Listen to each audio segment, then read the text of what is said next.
Wacky time in the NFL today. Crazy outcomes, crazy endings, and two of them involve teams the Steelers are going against. Both of those teams lost. The Browns going to overtime yet again. They lose on a 59-yard field goal, and then we saw the Ravens also lose on something very rare, and that would be a two-point or a missed field point after by Justin Tucker. First time in his career, Tim Benz, he's missed that.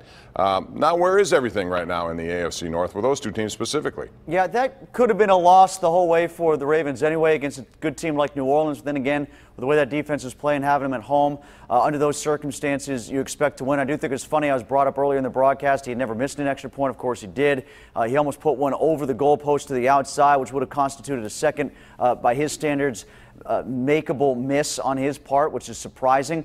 And then when you look at the Browns, I think the Browns are coming back to reality. When you got the head coach Hugh Jackson afterwards talking about taking over duties from Todd Haley, there's obviously a disconnect there already with them, and that probably started, as we saw, all the way back in training camp with Hard Knocks. So that's catching up to them. They got a brutal schedule. I think the Browns will fade. I still think the Ravens are the team to beat for the Steelers. I still think they have the Bengals number. I think this comes down to a 9 or 10 win Ravens or Steelers team winning the North. Yeah, I think it's a 10-win division, whether it's the Ravens, Steelers, or somehow the Bengals get to that number before one of those two. What I think we saw today is the AFC is just wide open, really. I mean, the Bears gave the Patriots just about all they could handle for 3 quarters or so.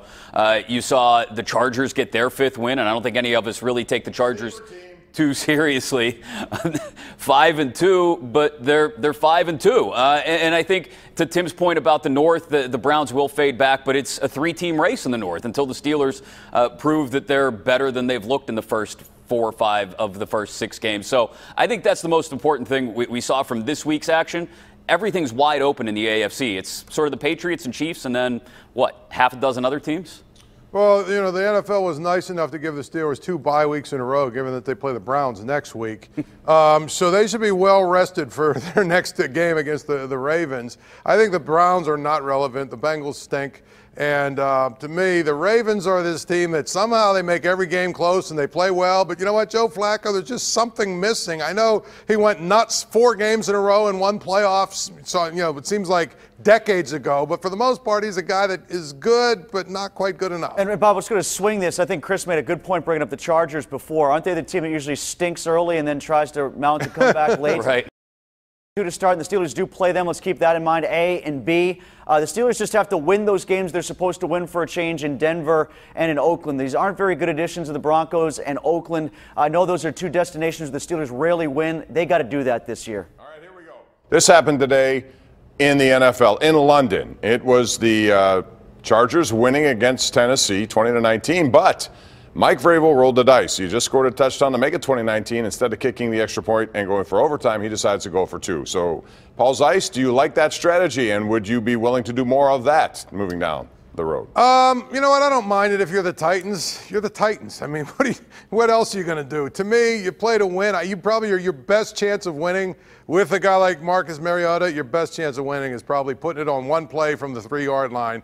If you go to overtime, you probably lose it anyway. So to me, I don't have a problem with it. Yeah, it's back to being, it feels like a 50-50 shot in overtime in the NFL. So go for the win at the end of regulation if you've got a young team that you're trying to teach some things to, and I think that's what Vrabel's trying to do in Tennessee.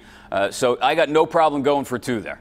I do. Go for overtime. You get more of a chance to win the game in overtime.